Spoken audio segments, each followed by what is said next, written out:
Halo, assalamualaikum teman-teman semua, penikmat kisah-kisah misteri, mitos, fenomena mistis, dan urban legend dimanapun Anda berada. Jumpa lagi bersama kami dari Fenomena Tanpa Jasad. Sebelum kalian lanjut untuk mendengarkan kisah ini, jangan lupa untuk tekan tombol subscribe dan juga nyalakan tanda loncengnya ya, agar teman-teman selalu dapetin notifikasi update kisah, serta pengalaman menyeramkan terbaru dari kami. Baiklah teman-teman semua, di kesempatan kali ini saya akan membagikan sebuah kisah yang kembali kami angkat dari bumi Nusantara. Pengalaman ini berasal dari Tlatah Solo, Jawa Tengah. Sekitar tahun 1984 silam. Sebuah pengalaman dan kejadian yang pernah dialami oleh salah seorang narasumber kami, yang di sini kita panggil saja namanya Pak Darmawan. Mula-mula tidak ada yang aneh dengan semua kehidupan yang selama ini dialami oleh Pak Darmawan. Sampai suatu ketika, rentetan keganjilan dan peristiwa di luar nalar dia alami sendiri semenjak ayahnya meninggal. Semua teror dan peristiwa yang dialami hampir setiap hari terjadi. Itulah yang menjadikan tekanan hidup tersendiri baginya. Sampai-sampai membuat Pak Darmawan ini hampir gila dan bunuh diri. Namun peristiwa-peristiwa tersebut yang telah mengubah cara pandang hidupnya sampai sekarang. Dan mau tidak mau, harus berdamai dengan makhluk-makhluk tak kasat mata yang tinggal bersamanya. Karena itu merupakan salah satu wasiat dari bapaknya sebelum beliau meninggal dunia. Bermacam-macam teror sering dialaminya bersama anggota keluarga yang lain. Dan juga tak satu pun pembantu yang mampu bertahan lama di rumahnya itu karena gangguan dari makhluk dunia lain tersebut. Kisah hidup Pak Darmawan bermula saat dia dibesarkan sebagai anak seorang dalang wayang kulit yang cukup ternama pada saat itu. Yang di sini kita sebut saja Pak Sasongko. Selain sebagai dalang wayang kulit ternama, Pak Sasongko juga dibekali dengan kemampuan membuat wayang yang cukup handal. Bahkan, dalang-dalang lain lebih mempercayakan wayang buatan Pak Sasongko dibanding pengrajin lain. Garapannya yang halus dan terkesan lugas menjadi nilai tersendiri di kalangan orang-orang yang mencintai seni perwayangan. Di sepanjang hidup, Pak Sasongko mengabdikan dirinya pada seni bersama dengan seniman dan seniwati lain yang selalu setia dan sejalan dengannya, termasuk para pangrawit dan wiyogo. Mereka selalu setia mengikuti Pak Sasongko ini dalam mengadakan setiap pergelaran seni wayang kulit. Sampai suatu ketika, Pak Sasongko memutuskan untuk berhenti mendalang karena sebuah kejadian yang sampai akhir hayatnya masih beliau rahasiakan, termasuk dengan Pak Darmawan sendiri yang merupakan penerus satu-satunya. Banyak sekali koleksi tokoh wayang kulit beserta perangkat gamelan lengkap menghiasi seluruh sudut rumahnya. Salah satunya sebuah kotak yang berisi beberapa wayang kulit usang, yang mana kotak tersebut tidak boleh dibuka selama Pak Sasongko masih hidup. Itu pun hanya boleh dibuka oleh keturunannya yang tidak lain adalah Pak Darmawan sendiri, sebagai pewaris terakhir Trah Dalang. Namun semua itu tidak serta-merta disambut baik oleh Pak Darmawan. Dia sama sekali tidak tertarik dengan dunia seni perwayangan. Dia lebih memilih mengembangkan karirnya sebagai seorang guru. Hal itulah yang sering menjadi pertentangan antara ayah dan anak tersebut. Sampai suatu ketika, Pak Sasongko menderita sakit yang berkepanjangan dikarenakan usianya yang sudah tua. Beliau yang hanya bisa terbaring lemah saat itu ingin sekali mengobrol dengan anaknya Darmawan. Dia ingin mengobrol dari hati ke hati. Tapi Pak Darmawan selalu saja sibuk dengan urusannya sendiri. Pagi itu, Pak Darmawan yang telah berkemas dan bertata rapi akan segera berangkat untuk mengajar. Wan, coba kesini sebentar. Bapak ingin ngomong sesuatu denganmu. Ada apa, Pak? Sepertinya serius sekali. Sebenarnya, Bapak sangat kepengen sekali kamu itu jadi dalang, meneruskan profesi Bapak, supaya tidak berhenti sampai di sini saja. Apalagi anakmu sekarang juga perempuan. Jadi, siapa yang bakal meneruskan kebudayaan kita, kalau bukan kita sendiri? Sudahlah, Pak. Jangan dipikirkan terlalu berat. Begini saja. Memang saat ini cucu Bapak perempuan. Tapi saya berjanji, nanti kalau cucu Bapak berikutnya laki-laki, pasti saya akan mengarahkannya meneruskan jejak Bapak. Tapi kan, itu belum tahu pasti kapan. Dan untuk masalah wayang di kota itu, Belum sempat Pak Sasongko menerangkan semuanya, Sudah, Pak. Darmawan berangkat kerja dulu ya. Nanti kita bicarakan lagi lain waktu. Soalnya hari sudah mau keburu siang. Saya pergi dulu ya, Pak. potong Pak Darmawan sambil berjalan pergi. Pak Sasongko hanya bisa menatap anaknya yang telah menjauh itu dengan mata yang berkaca-kaca. Waktu sudah semakin siang. Matahari juga semakin menjulang tinggi. Tinggal beberapa jam lagi, waktunya untuk Pak Darmawan pulang dari mengajar. Waduh, kalau aku pulang cepat, pasti Bapak nanti menanyakan hal yang sama seperti tadi pagi. Sebenarnya aku sama sekali tidak tertarik dengan semua itu. Gumamnya dalam hati sambil matanya menerawang jauh. Pak Darmawan, Pak, permisi. Terdengar seseorang sedang mengetuk pintu kantornya. Iya, silahkan masuk. Ada apa? Di sana terlihat penjaga sekolah, terlihat sedang panik dan tergesa-gesa. Maaf Pak,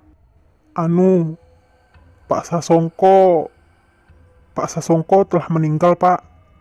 Sekarang istri Bapak sudah menunggu di luar. Apa?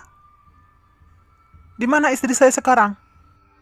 Dengan panik, Pak Darmawan beranjak dari tempat duduk dan langsung menyusul istrinya di ruang tunggu.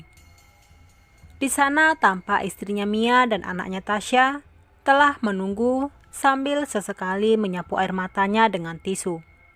Ma? Ada apa, Ma? Bapak, Mas. Bapak sudah meninggal. Tidak lama setelah Mas berangkat tadi. Seketika badan Pak Darmawan lemas mendengar berita tersebut. Dengan tergesa-gesa, dia segera pulang bersama istri dan anaknya untuk memastikan kejadian itu. Dia merasa menyesal karena tidak mendengarkan permintaan ayahnya, sekaligus tidak dapat menemaninya di saat terakhir. Sesampai di rumah, telah banyak pelayat yang sudah berkumpul terlebih dahulu. Pak Darmawan pun langsung menerobos kerumunan tersebut dan nampaklah ibunya yang sedang menangis di samping jasad ayahnya.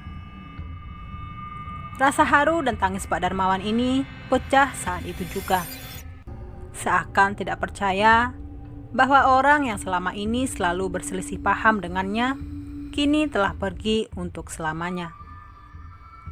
Setelah melalui beberapa proses, akhirnya pemakaman Pak Sasongko berjalan normal tanpa kendala apapun. Di malam harinya, diadakan tahlilan dan doa bersama dengan mengundang warga sekitar.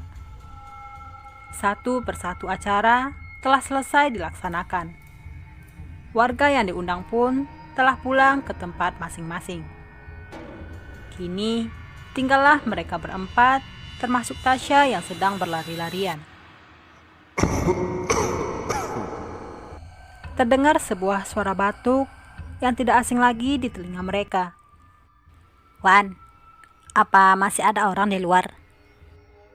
Sepertinya sudah pada pulang semua, Bu. Tidak ada orang lagi. Iya, Mas. Sepertinya masih ada orang di luar. Coba lihat sana dulu. Kalau ada, disuruh masuk saja. Tak lama kemudian, Pak Darmawan mencoba memeriksa keluar rumah.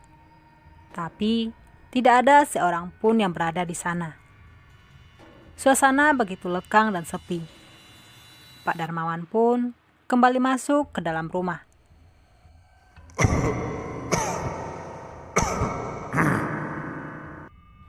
Suara batu itu terdengar kembali. Tasya yang sedang asik bermain tiba-tiba berlari ke arah luar. Kemudian sejenak dia berdiri mematung. Kek, sedang apa kakek di situ? Ayo masuk, Kek. Seketika semua orang terperanjat kaget mendengar ucapan bocah kecil tersebut. Tasya, sini nak. Kakek sudah pergi jauh. Sudah mainnya. Ayo masuk sini. Itu kakek. Ucap Tasya sambil menunjuk dan sesekali terdengar dia seperti sedang berbicara dengan seseorang. Pak Darmawan yang merasa kesal langsung menghampiri Tasya. Namun, lagi-lagi tidak ada seorang pun yang berada di sana. Kemudian Tasya pun diangkat masuk ke dalam rumah. Dan pintu rumah itu langsung dikunci oleh Pak Darmawan. Tasya yang belum tahu apa-apa menangis sejadi-jadinya. Di tengah keriuhan itu,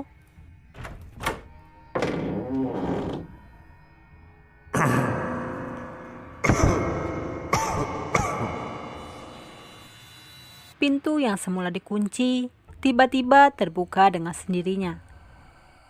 Di sana terlihat sosok Pak Sasongko melintas di depan pintu dengan memakai belangkon hitam serta memakai setelan surjan dan kain jarinya. Sama persis pakaiannya saat dia mendalang. Dia melintas melayang dengan tatapan yang tajam.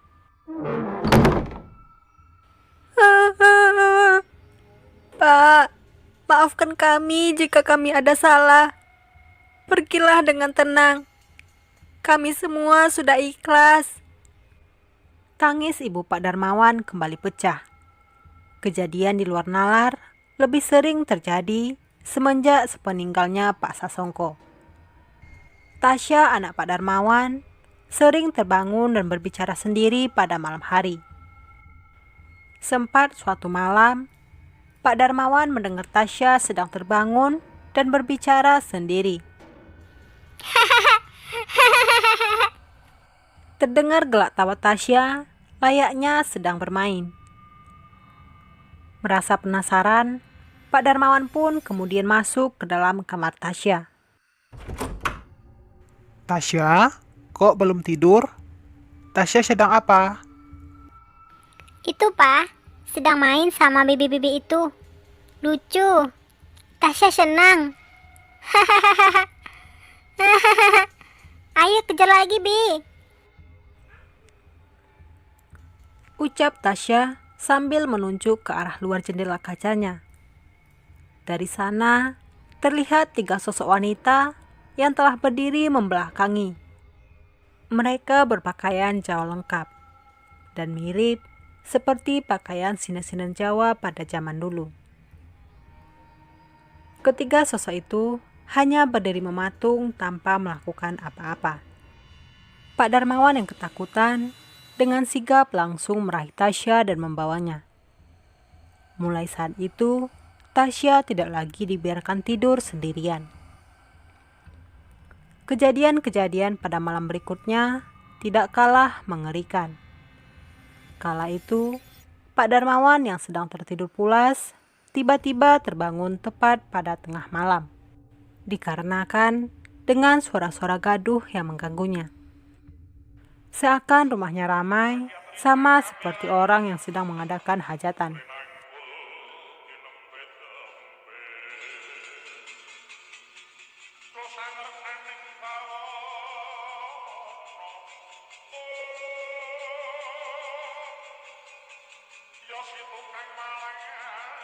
Dari luar kamar, terdengar seperti sedang ada pergelaran wayang kulit yang sedang berlangsung.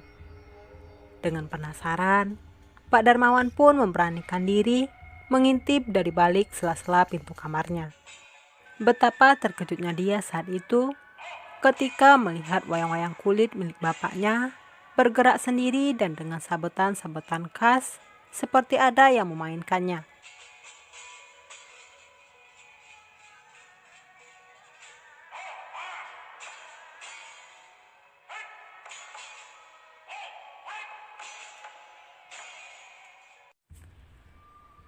Selain itu, juga terlihat beberapa orang penabuh gamelan yang sedang membelakangi. Mereka memainkan gamelan layaknya sedang pentas. Dan satu hal lagi yang membuat bulu kuduk Pak Darmawan meremang. Di sana juga nampak sedang duduk 3 sosok sinden yang tempo hari dilihatnya sedang bermain dengan Tasya anaknya. Namun, ketiga sosok itu terdapat luka sayat pada kulit wajahnya. Sosok-sosok itu tersenyum ke arah Pak Darmawan yang sedang mengawasi dari balik pintu. Seakan mereka sudah mengenal dan menunggunya dalam waktu yang lama. Teror-teror serupa terjadi hampir setiap malam dalam hidupnya. Itu semua membuatnya menjadi frustasi dan hampir bunuh diri. Sampai suatu ketika, secara tidak sengaja Pak Darmawan berjalan melewati koleksi-koleksi wayang kulit milik Pak Sasongko.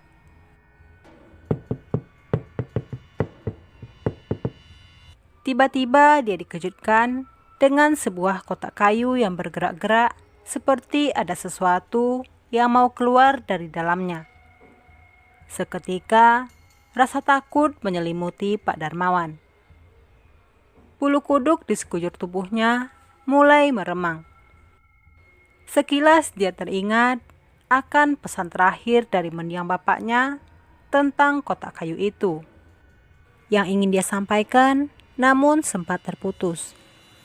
Dengan penasaran dan rasa takut, Pak Darmawan mencoba membuka kotak kayu tersebut.